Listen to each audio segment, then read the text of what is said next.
Bismillahirrahmanirrahim.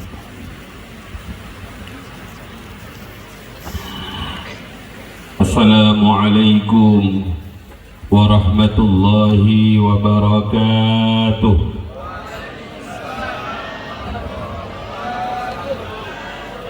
Mbah Yai Jamal, Mbah Yai Anas niku senenganipun burdah.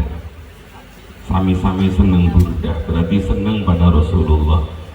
Abah Jamal niku menawi mulai ngaji pasti diawali dengan Maula Yasar.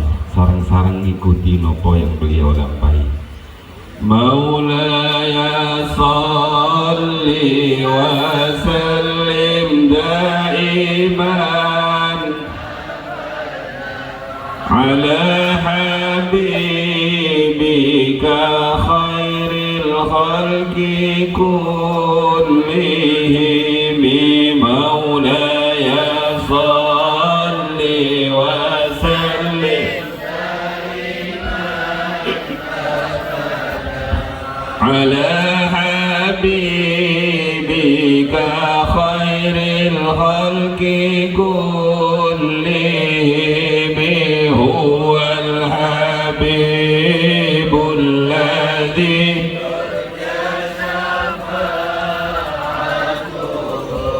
likulli hawlin minal ahwali muqtahami. Wonten kalih Abah dapat dari Mbah Wahab muqtahimi, Abah dapat dari Mbah Yai Baydawi muqtahami. Sama-sama benarnya. Huwal habibul ladzi turja syafa'atuhu likulli hawlin minal ahwali muqtahami. Ya Rabbi bil Mustafa balligh maqasidana waghfir lana ma madha ya wasi'al karami. Ya Rabbi bil Mustafa balligh maqasidana waghfir lana ma madha ya wasi'al karami. Mohon diikuti. Bismillahirrahmanirrahim.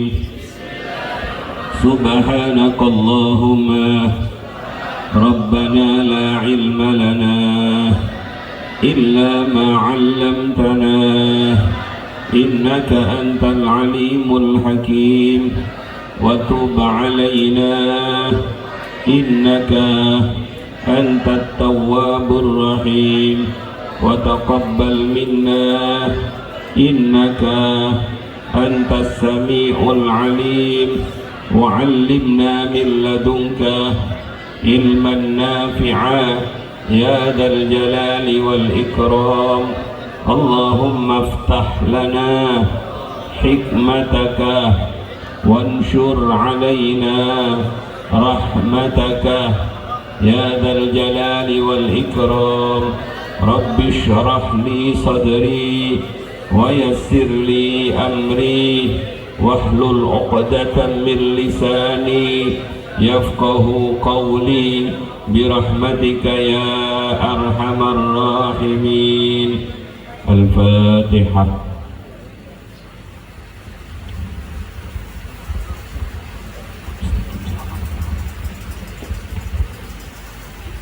Bismillahirrahmanirrahim. Alhamdulillahi rabbil alamin. Wassalatu wassalamu ala ashrafil anbiya'i wa afdalil mursalin sayyidina wa habibina wa syafi'ina wa qurrati a'yunina Muhammadin wa ala alihi wa ashabihi wa tabi'in wa man tabi'ahum bi ihsanin ila yaumiddin. Amma ba'du.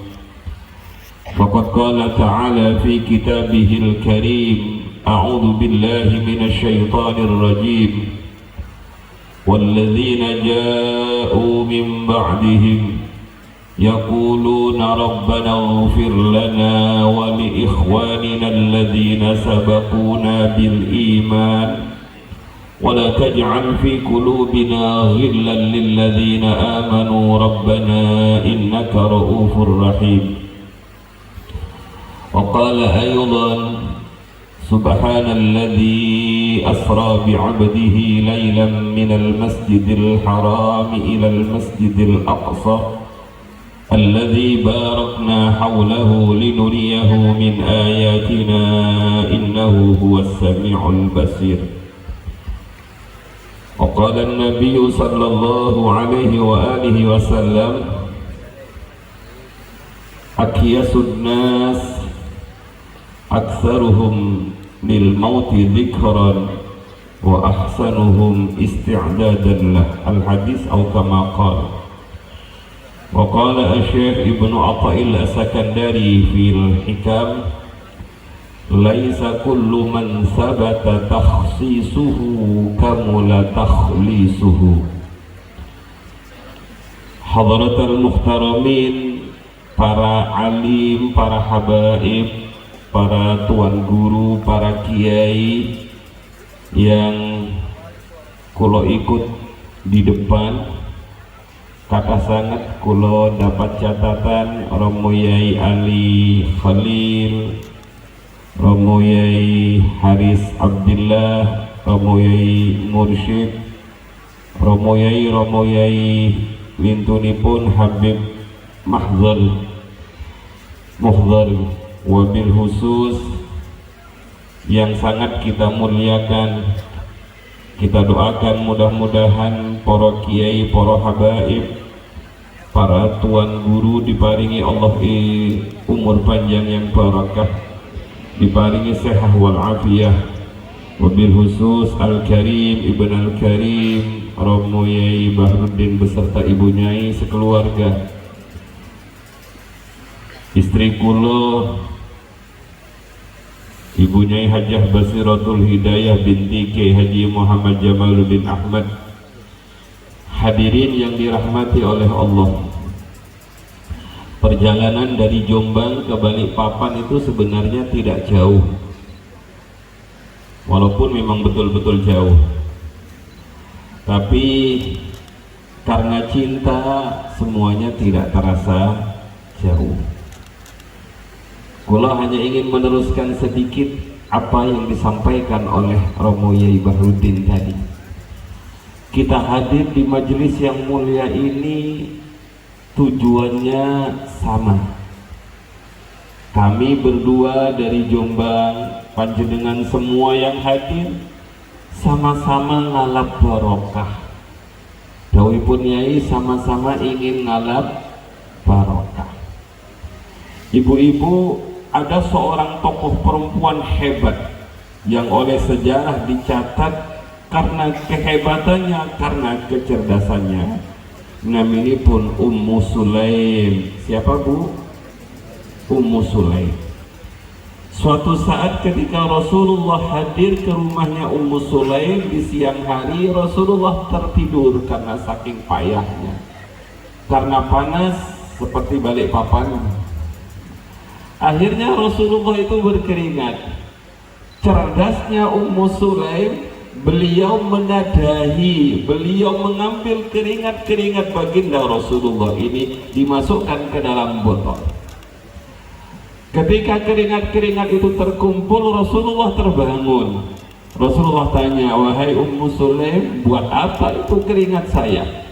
Rasulullah tidak langsung bilang bid'ah, enggak. Tapi Rasulullah bertanya tabayun, untuk apa itu keringat kamu kumpulkan? Anu ya Rasul, akan saya campur dengan air zam-zam, sebagian saya jadikan minyak untuk anak-anak saya, sebagian biar diminum oleh anak-anak saya. Rasulullah kemudian mendoakan apa yang dilakukan oleh Ummu Sulaim. Keringatnya saja itu dicari barokahnya, apalagi dzurriyyahnya, apalagi penerusnya. Para habaib dzurriyyah Rasulullah, para kiai adalah warasatul anbiya. Beda Ummu Sulaim, beda Abdullah bin Zubair. Suatu saat Abdullah bin Zubair dipanggil oleh baginda Rasul, "Mas sini." "Nggih ya Rasul, saya minta tolong bisa." "Bisa ya Rasul, tolong ambilkan mangkok." "Nggih ya Rasul." Kemudian Rasul cantuk hijamah, apa bahasa bekam Rasulullah. Begitu Rasulullah bekam, niki namanya pengobatan tibbun nabawi, banyak sekali darah yang keluar dari badan baginda Rasul. Rasul bilang kepada Abdullah bin Zubair, "Mas, tolong buang darah ini di tempat yang tidak ketahuan oleh siapapun." "Siap ya Rasul." Namanya santri ya, siap. Romo Yai niki tidak pernah ada kata tidak siap kalau dibilangi kiainya. Siap. Berangkatlah Abdullah bin Zubair dengan semangkok darah baginda Rasul mencari tempat tersembunyi, mau membuang darah itu agar tidak kelihatan siapapun.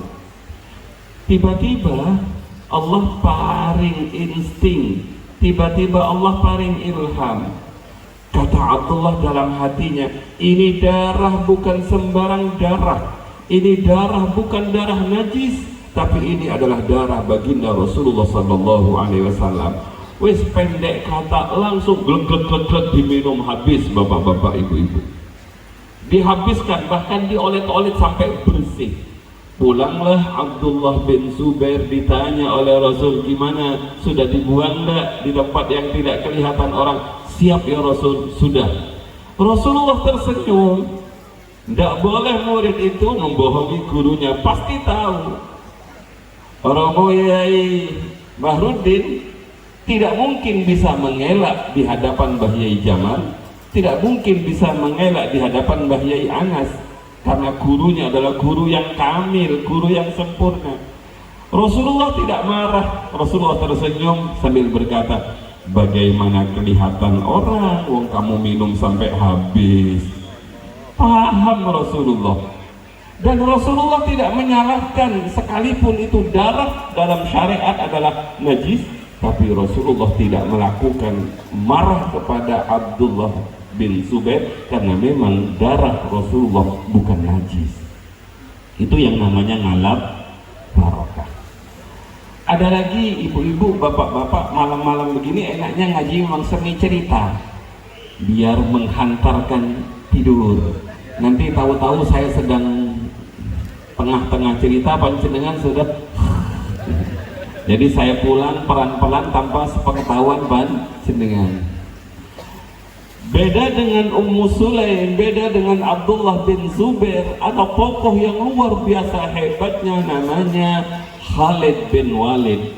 Ketangkasan beliau dalam memainkan pedang, memainkan pisau dalam berperang hanya bisa ditandingi oleh Sayyidina Ali. Ketika Khalid bin Walid masuk Islam, ibu-ibu, bapak-bapak, Khalid bin Walid itu menjadi panglima yang pilih tanding. Suatu saat dalam peperangan Yarmouk, apa bu? Yarmouk, biar ibu-ibu kalau mau cerita ke anaknya paham. Suatu saat dalam peperangan Yarmouk, Khalid bin Walid ini mengacungkan senjatanya menerobos ke tengah-tengah musuh, tapi dia mengatakan, hei prajuritku, mendekat ke saya, mendekat. Akhirnya ada satu prajurit muslim mendekat kepada beliau. Wahai panglima, ada apa? Wahai komandan, ada apa? Tolong carikan kopiah saya karena kopiah saya jatuh. Akhirnya satu prajurit ini tidak disuruh perang, tapi disuruh mencari kopiah. Begitu perang Yarmouk selesai, kemenangan ada di tangan Khalid bin Walid. Tadi yang disuruh nyari kopiah niku ngaturakan kopiahnya, ini panglima kopiahnya. Mohon maaf, boleh nggak tanya? Ini namanya prajurit. Boleh, ada apa? Di peperangan yang sedang berkecamuk seperti itu, panjenengan kok masih memikirkan kopiah? Apa sih mahalnya kopiah panjenengan? Apa jawabnya Khalid bin Walid? Wahai saudaraku, kopiah ini adalah kopiah biasa. Kopiah ini adalah kopiah yang bisa dibeli di pasar Balikpapan. belum diantar ke pasar ya. Alhamdulillah tadi kulo sampun diantar ke Khairul Biqa, sebagus-bagusnya tanah, namanya Masjid Islamic Center. Niku sekali-kali juga diantarkan ke Syarrul Biqa. Nah, Syarrul Biqa niku pasar. Oh Bapak, kalau tanglet ibu-ibu seneng teng pundi? Khairul Biqa napa Syarrul Biqa? Kalau panjenengan, kata ibu-ibu, kalau bapak-bapak lebih seneng ke masjid, kami dilarang ke pasar, gak makan sekeluarga. Kalau teruskan, ini kopiah-kopiah biasa bisa dibeli di pasar dan harganya murah. Tapi ketahuilah, di dalam kopiah saya ini ada beberapa helai rambut baginda Rasulullah. Dan ini yang menjadikan kopiah ini tak ternilai mahalnya. Kemanapun saya memimpin pasukan, asal kopiah ada di atas kepala saya selalu menemukan kemenangan. Itulah dalil-dalil barokah bapak-bapak, ibu-ibu. Ada juga seorang sahabat begitu datang Rasulullah dari masjid, kelihatan jubah Rasulullah bagus, kayak bajunya jasnya Romo Ibarudin. Tiba-tiba sahabat ini menggoda Rasulullah, ya Rasulullah, jubahnya kayaknya bagus. Apa jawab Rasulullah? Kamu senang tak dengan jubah saya? Lantana lul birra hatta tunfiqu mimma tuhibbu. Jadi para habaib, para kiai yang punya cincin mahal-mahal, nah, itu nanti kalau ingin mendapat kebaikan yang sempurna, serahkan kepada kulo ya. Hadirin yang dirahmati oleh Allah, sahabat ini berkata begini, ya Rasulullah, kayaknya jubahnya bagus, kamu pingin tak jubah saya? Nggih ya Rasul. Para sahabat yang lain itu marah, gemes. Ini Rasulullah baru saja pakai jubah bagus, biasanya Rasulullah itu jubahnya sederhana, baru dipakai sekali sudah diminta. Rasulullah pergi ke rumahnya, tunggu ya, datang Rasulullah membungkus jubahnya itu, diberikan kepada orang yang ngasih jubahnya itu. Para sahabat marah, kamu kok minta, tega-teganya kamu minta jubah Rasulullah, kamu minta saja jubah saya, kamu minta saja saya belikan. Kata para sahabat, mas, gak usah ngegas begitu, gak usah tinggi begitu, kamu salah paham. Saya nggak pingin jubah ini, tapi saya pingin karena jubah ini nempel kepada tubuh baginda Rasulullah. Kamu perhatikan, jubah ini tidak akan saya pakai, akan saya cuci, saya bersihkan, saya taruh di dalam lemari. Nanti saya akan bilang kepada anak saya, kalau abah wafat, tolong jubah ini jadikan kain kafan abah. Niki ngalap barokah. Makanya Romo Barudin saat abang wafat niku, masya Allah, kiai-kiai niku, wonten kiai-kiai, wonten tokoh-tokoh matur kepada istri kula, ning sarungnya yai masih ada, ning jubahnya yai masih ada, ning tasbihnya yai masih ada. Niku rebutan bapak-bapak. Niki namanya sami-sami ngalap barokah. Kita hadir ke majlis yang mulia ini, satu, karena kita cinta kepada Rasulullah Sallallahu Alaihi Wasallam. Yang kedua, karena kita cinta kepada yang dihauli pada malam hari ini, dan kita cinta kepada Yai Bahrudin, kita cinta kepada para kiai, kita cinta kepada para habaib, kita cinta kepada Bunyai. Mudah-mudahan kita dikumpulkan dengan beliau-beliau. Amin, Allahumma amin. Bu, masih siap Bu? Masih siap? Saya tidak tahu adatnya Balikpapan. Nanti kalau sudah agak lama, ibu ngacung mawon, sudah Gus, sudah Yai katanya. Kalau berani tapi. Bukan kepada saya beraninya, tapi ada Yainya. Namun cerita mawon, Allah niku punya malaikat namanya sayyahin. Malaikat sayyahin itu malaikat lelono, malaikat yang pekerjaannya jalan-jalan. Jadi ada malaikat yang ditugaskan untuk nunggui sorga, nunggui neraka, nahan hujan. Tapi ada juga yang senengnya traveling, jalan-jalan. Lah malaikat sayyahin ini kalau ketemu majelis zikir, majelis ta'lim yang mulia seperti ini, dia akan bilang kepada kawan-kawannya, hei kumpul, datang semua ke Darun Najah, datang semua ke Darun Najah. Maka Darun Najah ini penuh dengan malaikat. Hari ini Darun Najah itu penuh dengan malaikat karena Rasulullah juga hadir di Darun Najah. Kita mengatakan marhaban ya marhaban, marhaban ya Rasulullah. Rasul hadir ketika itu. Lah penuh dengan para malaikat. Kemudian malaikat-malaikat itu setelah kita selesai ngeten niki ibu-ibu laporan kepada Allah bapak-bapak. Ya Allah lapor di Darun Najah Balikpapan Kalimantan Timur ada majelis zikir, ada haflah, ada peringatan Isra Mi'raj, ada haul. Kemudian Allah yang Maha Tahu bertanya, bukan karena tidak tahu, karena biar bisa diceritakan apa yang mereka inginkan.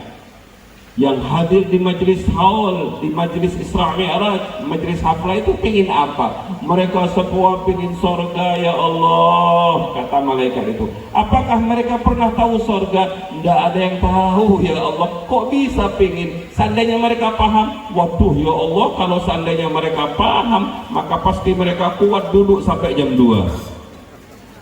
Sayangnya nggak paham. Terus kalau mereka paham ya Allah, pasti mereka pingin terus mendatangi majelis ta'lim, majelis zikir. Terus mereka pingin selamat dari apa? Mereka semua pingin selamat dari neraka ya Allah. Apakah mereka ada yang pernah nyicipi neraka? Tidak ada yang tahu ya Allah. Kenapa mereka takut? Nggih karena panjenengan mereka takut. Seandainya mereka tahu neraka, mereka pasti akan datang ke pengajian setiap hari. Tiba-tiba Allah jauh ngeten bapak-bapak ibu-ibu, saksikan wahai malaikat-malaikatku, seluruh yang hadir di Darun Najah, menghadiri haflah, menghadiri Isra Mi'raj, menghadiri haul, semuanya saya ampuni, kata Allah. Alhamdulillah. Jadi niki bapak-bapak pentingnya ikut ngaji niku, karena otomatis keluar dari majelis niki kalau kali panjenengan bersih seperti bayi karena dosa-dosa kita diampuni. Tapi ada malaikat satu yang agak usil. Jadi malaikat saja usil, apalagi kita. Usilnya pun ya Allah, masa semuanya ya Allah? Maksudmu apa kok tanya seperti itu? Lah sebagian itu ya Allah, ada yang hadir karena panjenengan, ada yang hadir karena pengen zikir, ada yang hadir karena kiai. Tapi ada loh ya Allah beberapa orang yang hadir hanya pengen makan. Awas yang makan langsung berhenti. Ada sebagian ya Allah yang hadir karena hanya ingin tujuan-tujuan dunia.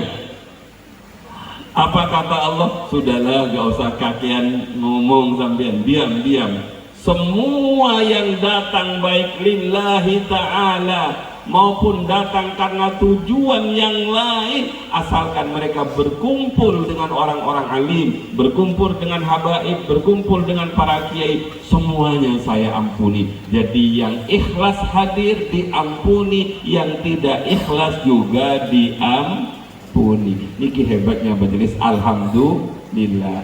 Bapak-bapak, ibu-ibu, yang kedua yang kita hauli, gurunipun Mbah Yai Bahruddin, naminipun Mbah Anas, naminipun Mbah Yai Jamal, abanipun istri kula. Betul beliau tadi dawuh bahwa beliau berdua adalah wali-walinya Allah, kekasih-kekasihnya Allah. Sebab kalau orang alim itu yang mengamalkan ilmunya, yang ilmunya disertai dengan rasa takut kepada Allah.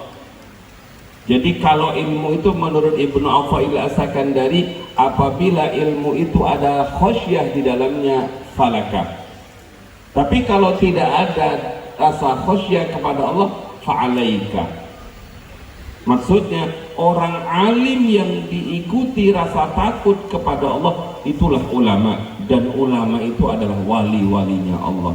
Innama yakhshallaha min ibadihi ulama.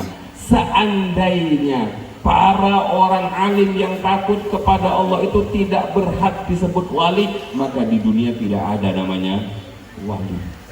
Mbah Yai Jamal waliullah, Mbah Yai Anas waliullah. Dari mana kita bisa tahu beliau adalah walinya Allah? Karena beliau dicintai sampai wafatnya. Jenengan pernah dapat kabar apa boten bapak-bapak?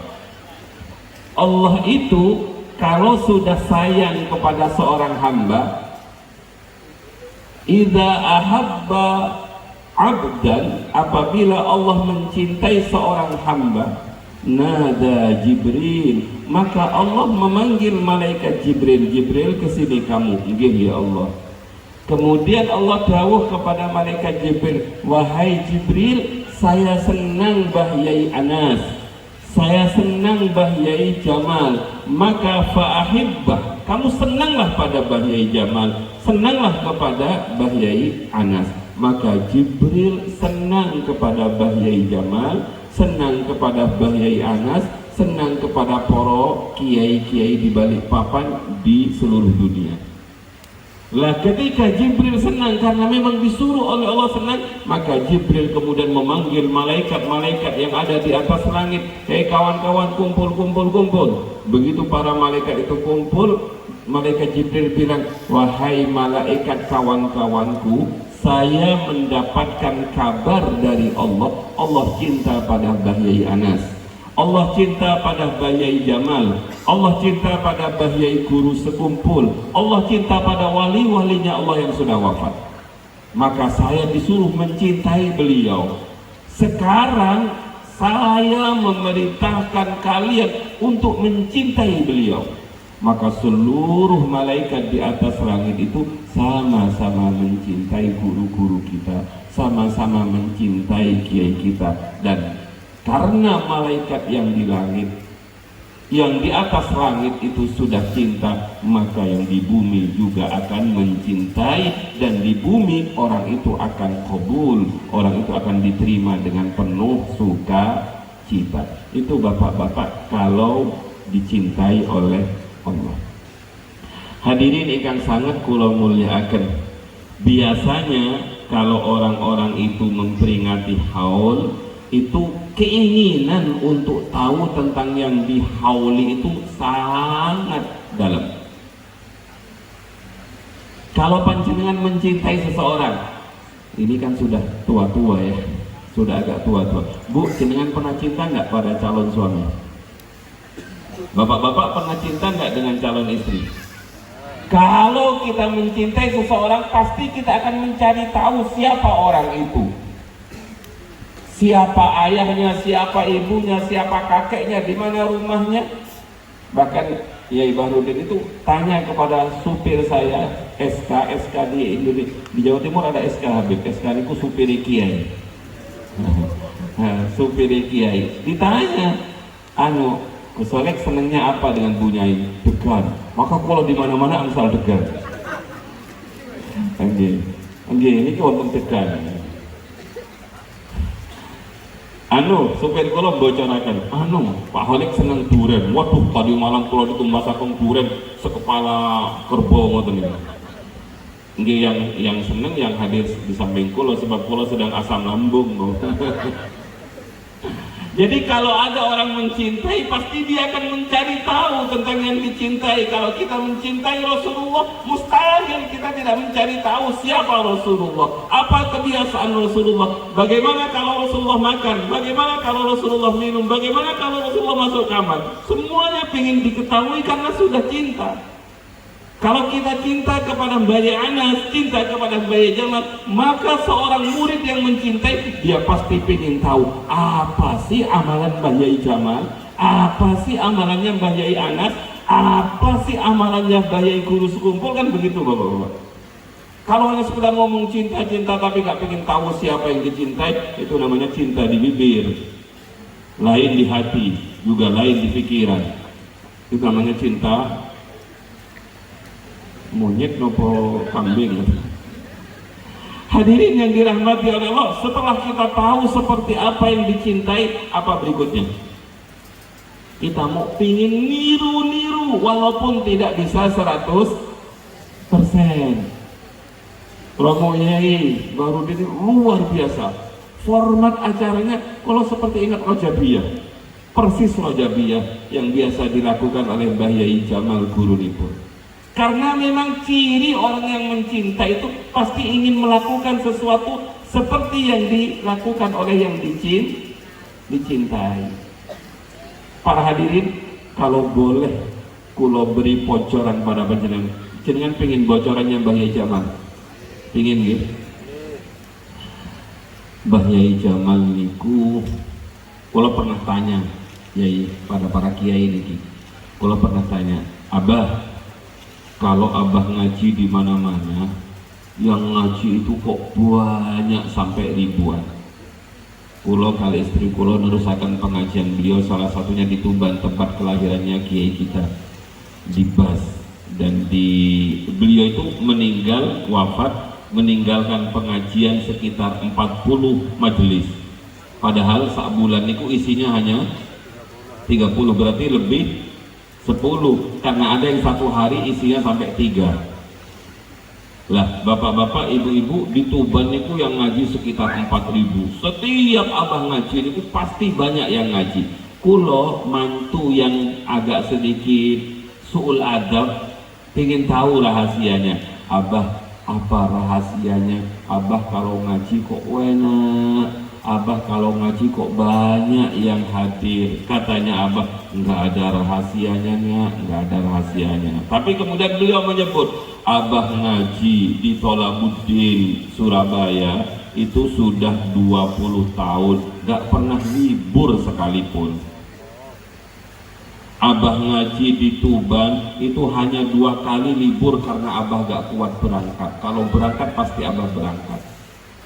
Abah khutbah di tempat sana gak tahu libur, Abah khutbah di sana gak tahu libur. Pokoknya kalau Abah sudah bilang insya Allah pasti Abah istiqomah. Oh, ini bapak-bapak rahasianya. Napa Bu? Istiqomah. Makanya dalam kitab Al-Hikam istiqomah niku disebut ngeten, laisa kullu man sabata takhsisuhu kamula takhlisuhu. Tidak semua orang yang oleh Allah ditampakkan karomahnya itu telah sempurna istiqomahnya.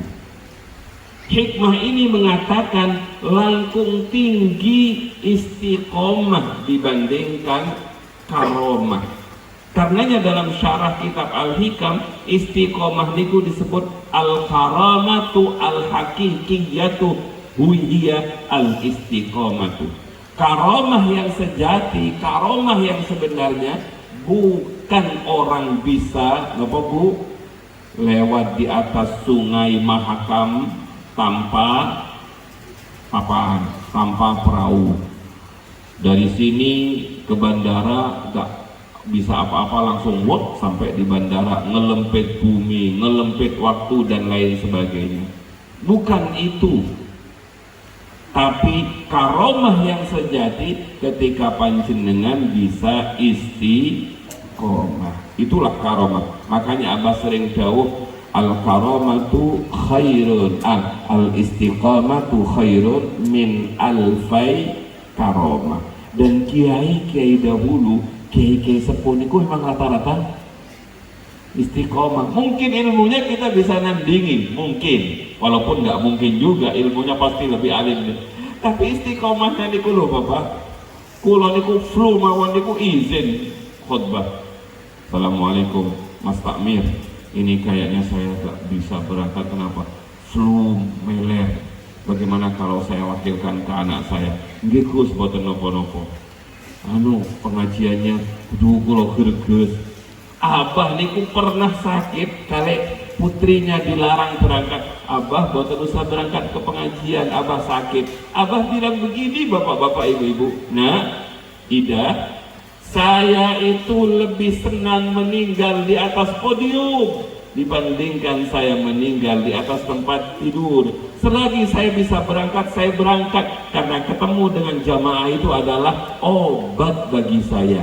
Jadi kiai-kiai itu kalau sakit itu pengen ketemu kalian jamaahnya. Kemudian beliau dawuh, safiru tasihhu, safiru tasihhu, safiru tasihhu. Kita nggak ada apa-apanya dibandingkan istiqomah guru kita. Niku abah niku kalau ngaji Quran istiqomah, kadang-kadang datang dari pengajian itu sekitar jam 2, jam 3, lamat-lamat kulo masih mendengar dari balik kamar kulo niku abah niku seindres Quran, kadang-kadang senengukan nangis. Niku istiqomahnya. Hadirin yang dirahmati oleh Allah, monggo sareng-sareng belajar walaupun kecil amat kita, yang penting istiqomah. Wonten seorang yang luar biasa, Sahal bin Abdullah At-Tustari. Siapa bapak-bapak? Sahal bin Abdullah At-Tustari. Ini contoh yang luar biasa. Niki diceritakan Mbah Yai Jamal ketika kulo menghitankan anak kulo yang ketiga, Muhammad Husain Murtadha. Sahal bin Abdullah At-Tustari niku santri Darun Najah gampanganipun, masih kecil, dipondokkan umur 5 tahun. Dipondokkan itu bukan karena ingin mencari ilmu, karena makanan warisan dari orang tuanya sudah habis, maka dititipkan kepada Mbah Yai. Jadi ingat cerita jenengan Yai. Orang-orang hebat itu biasanya sederhana, orang-orang hebat itu susah di depan. Kayak Mbah Yai kita, guru kita, Romo Yai Bahrudin ini, dulu ketika mondok beliau cerita mau nunut sama Mbah Yai Anas, guru Mbah Yai. Ini gak apa-apa, yang penting iso makan ambek aku, wis sampean bantu-bantu. Hadirin yang dirahmati oleh Allah, Sahal bin Abdullah At-Tustari dititipkan oleh ibunya kepada kiai yang notabene adalah pamannya sendiri, karena memang sudah tidak ada yang bisa dimakan. Berarti niat mondok itu nggak ikhlas, nggak apa-apa. Awal sekolah masuk Darun Najah nggak ikhlas, nggak apa-apa, terima saja pengurus, karena memang tidak ada persyaratan di brosurnya Darun Najah menjadi santri Darun Najah harus ikhlas, nggak ada. Tapi karena panjenengan kumpul dengan para kiai yang ikhlas, anak-anak kita pasti lambat laun akan menjadi ikhlas. Bapak-bapak, ibu-ibu, Sahal bin Abdullah At-Tustari ketika kecil mondok niku, kelebihannya adalah kalau malam nggak bisa tidur. Ada nggak santri Darun Najah ini, kan haflah juga ini, milat. Ada nggak santri Darun Najah yang kalau malam nggak bisa tidur? Yang hadir di sini ada nggak kalau malam susah tidur? Kenapa? HP-an. Yang nggak boleh dipondokkan. Bapak-bapak, ibu-ibu, kalau kita punya anak kok malamnya itu susah tidur, itu berarti calon wali, jangan dimarahi. Sahal bin Abdullah At-Tustari itu susah tidur bapak-bapak kalau malam. Dia matur kepada gurunya, paman, saya kok nggak bisa tidur. Kata gurunya, sudah nggak apa-apa nak, nggak usah tidur sekalian. Niki pentingnya punya guru, pasti diarahkan. Terus kamu baca Allahu syahidi, Allahu nadiri. Monggo sareng-sareng. Allahu syahidi, Allahu nadiri, Allahu ma'i. Sareng-sareng. Allahu ma'i, Allah bersama aku. Allahu syahidi, Allah melihat aku. Allahu nadiri, Allah memandang aku. Ini namanya thariqah. Jadi santri-santri itu kelebihannya kalau panjenengan memasukkan santri ke pondok pesantren itu diajari wiritan sejak kecil. Kalau niku kiai teng pondok kula teng Al Amanah Putra kali Al Amanah Putri ini, kalau ba'da subuh itu kalau ajak syadiliyah, thariqah syadiliyah. Kalau wiritan sekitar setengah jam lebih sedikit. Niku nggih ngoten. La ilaha illallah, la ilaha illallah. Wonten sing la ilaha illallah, wonten sing nggih boten napa-napa, namanya masih anak Tapi kulo yang bermasalah, kiai yang bermasalah, terganggu. Orang busuk, kalau ada yang bilang seandainya tidur tanpa ngorok gak terganggu. Makanya kalau la ilaha illallah, la ilaha illallah sampai kemudian dengan kawannya ditepes, ini kehebatan pesantren. Dia dididik sejak kecil mulai wiritan. Sayangnya saat di pesantren wiritan, pas liburan di HP kak wiritan belas. Makanya monggo sarang-sarang yang masih punya anak, masukkan ke Darun Najah. Yang sudah habis anaknya segera tamal malik untuk dimasukkan ke Darun Najah.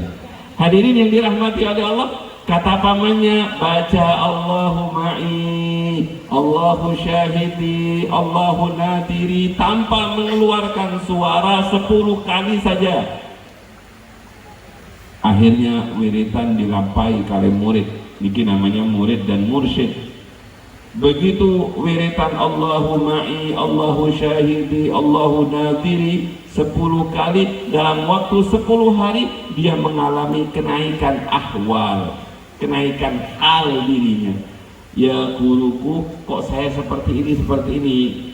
Kemudian oleh gurunya, ya wis, gak usah dihiraukan. Jadi bapak-bapak, ibu-ibu, dalam dunia toriko itu kadang-kadang hiburan yang diberikan oleh Allah itu bisa mukasyafah, bisa melihat sesuatu yang gaib. Itu kalau nggak punya mursyid bahaya. Dia akan mengatakan, alhamdulillah saya sudah wusul ilallah, mulai besok saya sudah bergerak wali yullah, saya bisa melihat hatinya orang. Padahal ngoten niku sekedar hiburan, bukan itu tujuannya. Makanya kalau punya mursyid itu mengalami sesuatu perubahan jiwa hati, dia tinggal matur ke mursyidnya, mursyid saya kok bisa melihat seperti ini. Abaikan, jalan terus. Sebab kalau pulau kali panjenengan tidak mengabaikan itu, berapa banyak hiburan-hiburan yang ada dalam perjalanan suluk kita menuju Allah. Nggak sampai-sampai karena terlalu perhatian dengan hiburan.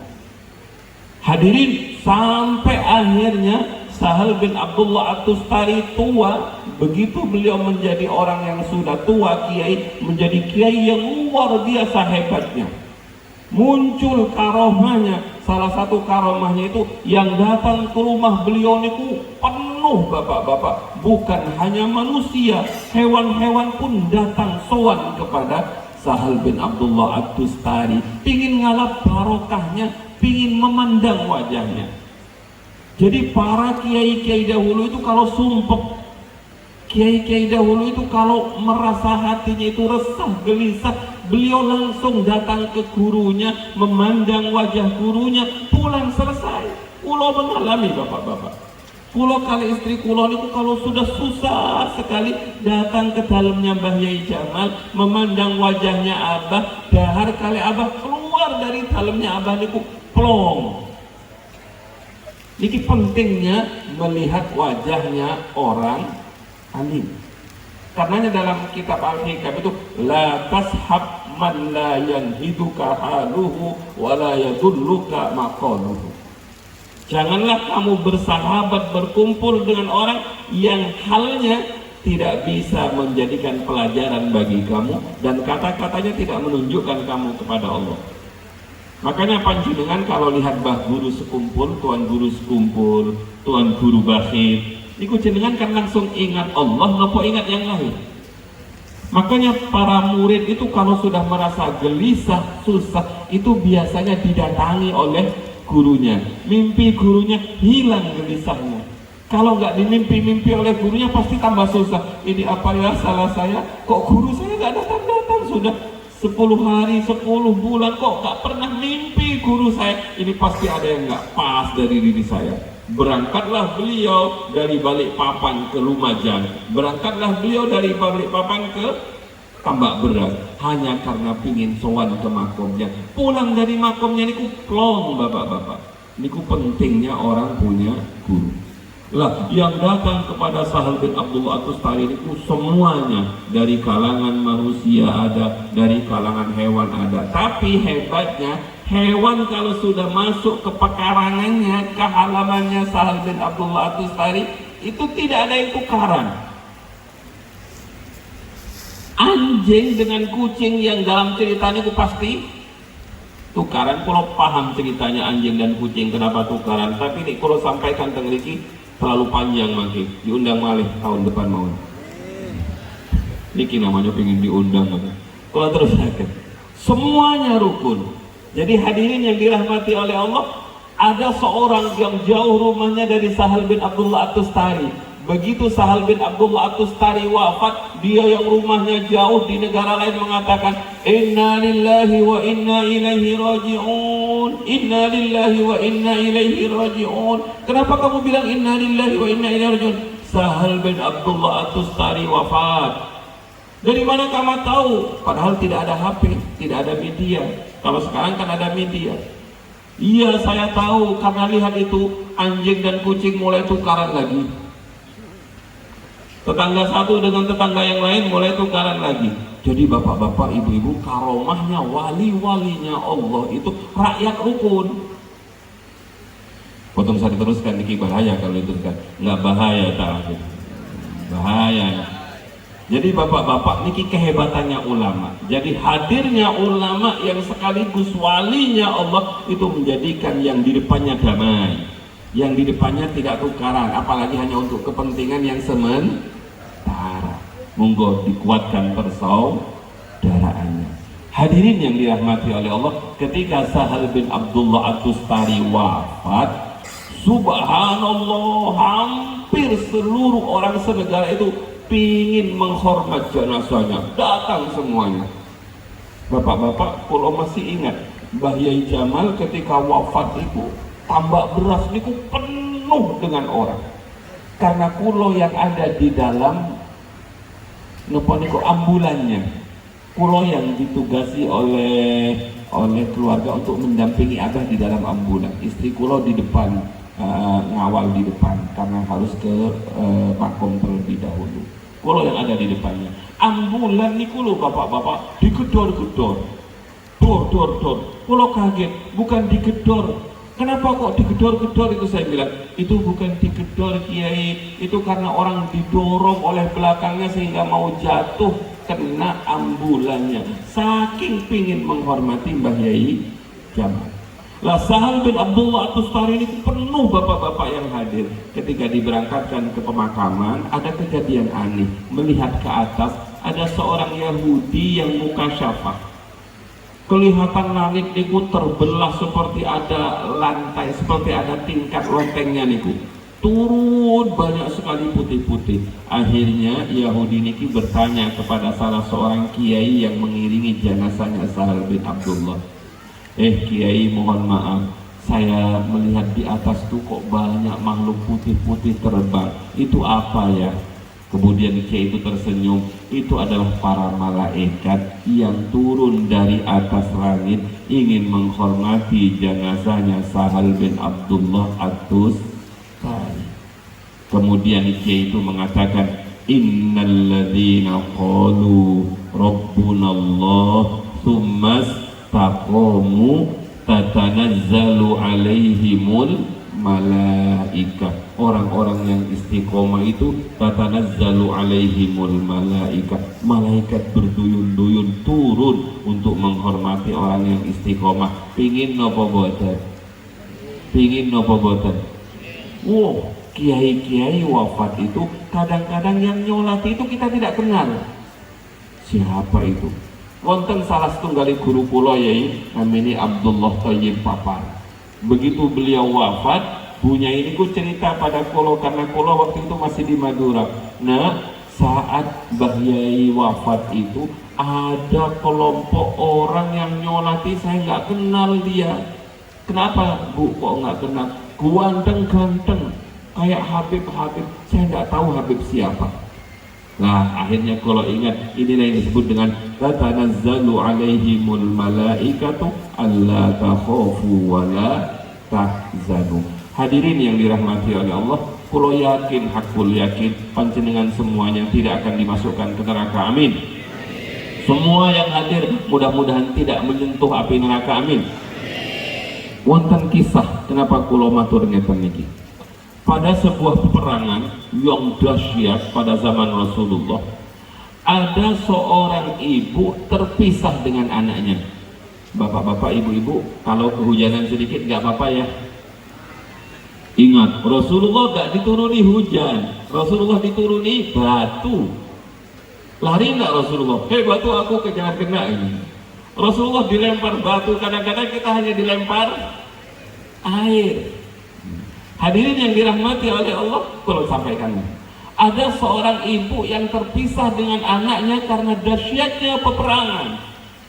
Ibu niku bingung, anakku. Para sahabat yang tahu, ada apa bu?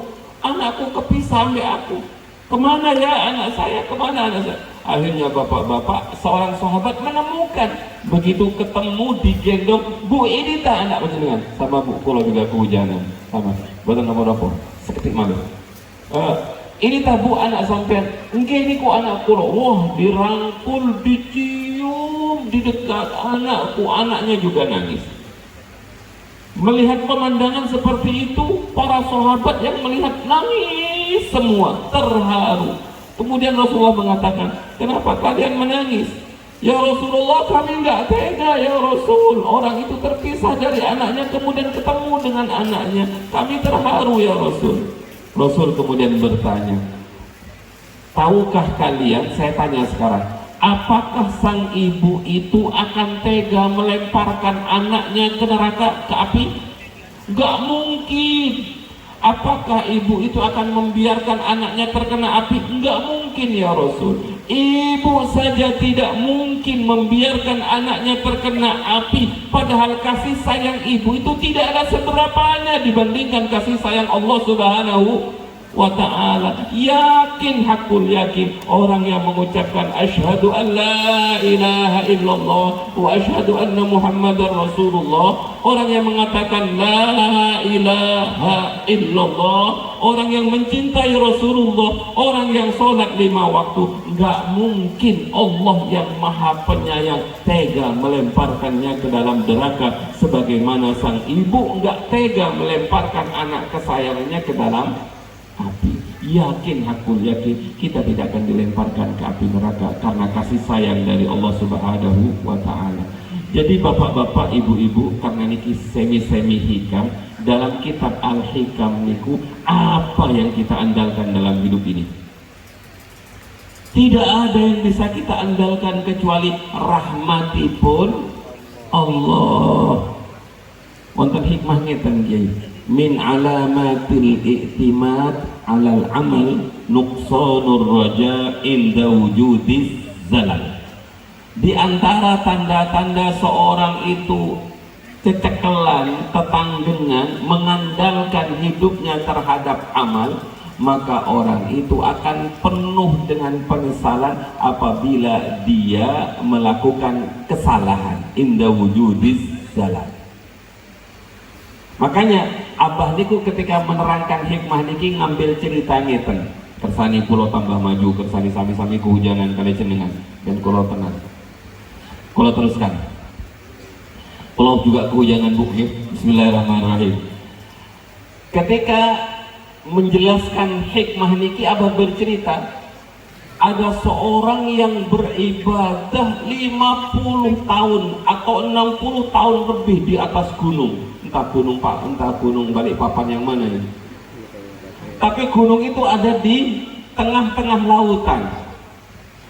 Herannya ketika setiap hari sang hamba ini berpuasa, naik ke atas gunung untuk sholat, turun ke bawah hanya untuk mengambil air.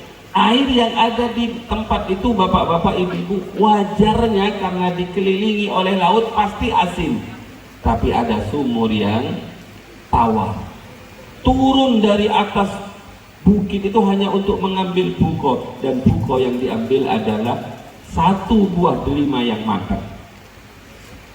Wah, kemudian dia berdoa, ya Allah mudah-mudahan saya mati dalam keadaan sujud. Singkat cerita bapak-bapak, matilah orang itu dalam kondisi sujud. Almar'u sayamutu ala ma asya. Seseorang itu akan mati sesuai dengan kebiasaannya. Kita tadi diajari oleh beliau, la ilaha illallah, la ilaha illallah, sarang-sarang, la ilaha illallah, la ilaha illallah, la ilaha illallah. Kalau lisan sudah biasa mengatakan la ilaha illallah, maka ketika mati pasti juga akan mengatakan la ilaha illallah. Inilah yang dalam dunia tasawuf disebut dengan kalam ittirori. Bapak Bu, kalam ittirori. Ibu-ibu, bapak-bapak, kalau panjenengan kepleset yang keluar dari lisannya apa? Beda-beda. Ada yang mengatakan Allah, ada yang mengatakan astagfirullah, ada yang mengatakan subhanallah, ada yang mengatakan Allahu akbar. Tapi juga ada sebagian yang misuh. Paham misuh ya? Jawa Timur itu misuh. Tiba-tiba begitu kepleset DAN, nggak bisa. Pulau Beton pernah diajari misuh sejak kecil. Hadirin yang dirahmati oleh Allah, tahu-tahu maka. Jadi almartu sayamutu ala ma'asya. Jadi fadilah zikir yang kita terus ucapkan, suatu saat ketika kita dicabut nyawanya, otak sudah tidak berfungsi. Yang berfungsi adalah kebiasaan. Kalau lisan ini dibiasakan zikir, maka pasti yang keluar terakhir kali zikir. Hadirin yang dirahmati oleh Allah, kalau teruskan ceritanya.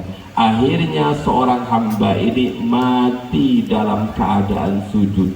Selama 60 tahun tidak pernah bermaksiat. Siang hari puasa, malam hari menghabiskan dengan qiyamul lail, shawwam dan qawwam. Luar biasa ceritanya dalam hadis niku. Begitu terjadi bapak-bapak di akhirat, orang itu disuruh kali Allah, wahai malaikatku, lemparkan hambaku itu ke dalam surgaku karena rahmatku. Lah ini tiba-tiba bilang bukan karena rahmat, bal bi amali, tapi karena usaha saya.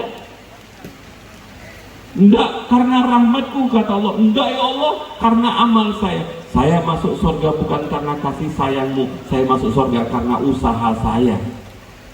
Bapak-bapak, ibu-ibu, ngengkel lagi. Jadi kalau ada orang ngengkel ketika melanggar rambu-rambu jalan itu, ditangkap polisi ngengkel, pasti lebih berat ya. Dia ngengkel, enggak karena amal saya, bukan karena rahmat saya. Akhirnya katanya Allah, singkat cerita, coba begini saja, lemparkan saja dia ke neraka. Luh, ya Allah, nggih pun boten napa-napa karena rahmatipun panjenengan. Dari tadi kamu ngomong begitu, selesai mas, kok ngengkel merasa masuk surga karena amal. Akhirnya oleh Allah ditunjukkan, ditimbanglah seluruh amal kebaikannya, kemudian Allah cabut nikmat satu matanya. Begitu ditimbang ternyata lebih berat nikmat mata dibandingkan nikmat semua, dibandingkan dengan ibadahnya selama 60 tahun. Jadi bapak-bapak, ibu-ibu, pulau akhiri ibadah kita niku sudah dianggap tinggi apabila ibadah itu betul-betul karena menghamba. Pulau tutup dengan satu kisah. Ketika Allah menciptakan makhluk, semuanya mencintai Allah 100%. Kemudian Allah menciptakan sorga.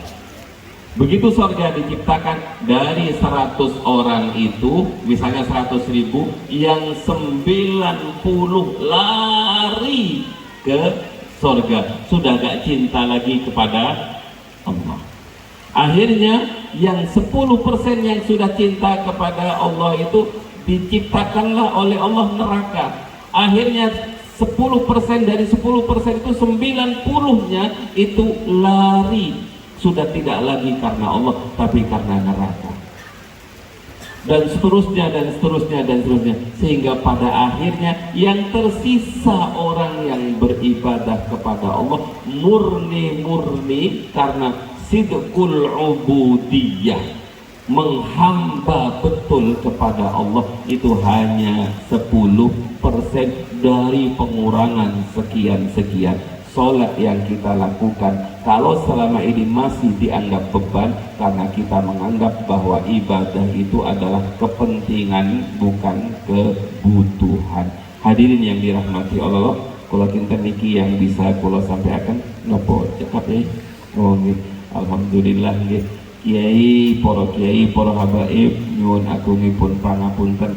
Mugi-mugi Isra Mi'raj niki menjadikan sholat kita naik tingkat. Amin. Sholat kita menjadi sholat yang betul-betul karena Allah Subhanahu wa Ta'ala. Makaten para hadirin ingkang saged kula sampaiaken nyuwun agungipun pangapunten. Yang paling penting kula terusaken, abah niku orang yang sangat sayang kepada orang lain. Orang yang sangat sayang kepada orang lain. Karena jenengan kehujanan, kalau tidak mungkin meneruskan ngaji nggih, tapi sampun kathah kula tutup dengan monggo sami-sami membiasakan ba'da sholat maghrib mau selakot ja'akum 3 kali minimal, bisa 7 kali, bisa 11 kali, kemudian ayat kursi 3 kali, 7 kali, atau 11 kali. Mengatakan ibu-ibu kebiasaannya Mbah Yai Jamal niku setiap waktu lakot ja'akum dengan ayat kursi, mulai dengan sakit dilampahi, kalau bisa 11, nawi boten sakit 7, nawi boten sakit 3. Mekatan ingkang sakit dalam sampai akan nyuwun agungipun pangapunten, mugi-mugi ala jero ala qadri ta'af yang kehujanan pahalanya tambah-tambah. Amin. Dihujani rezeki. Amin. Dihujani rahmat. Amin. Mudah-mudahan semua yang hadir betul-betul diampuni oleh Allah dosanya. Amin. Allahumma amin. Mekatan ingkang sakit dalam sampai akan doanipun kiai.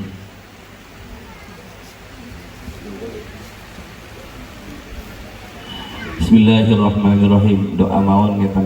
Rabbi fanfa'na bi barakatihim wahdinal husna bi hurmatihim wa amitna fi tariqatihim wa mu'afatihim minal fitani. Rabbi fanfa'na bi barakatihim wahdinal husna bihurmatihim wa amitna fi tariqatihim wa mu'afatihim minal fitani. Bismillahirrahmanirrahim. Monggo. Allahumma inni astaudi'uka ma'allamtanihi fardudhu ilayya inda hajati ilaihi wala tunsinihi ya rabbal alamin. Nyunakunipun pangapunten, nyunakunipun pangapunten. Assalamualaikum warahmatullahi wabarakatuh. Nyun tabah barokah.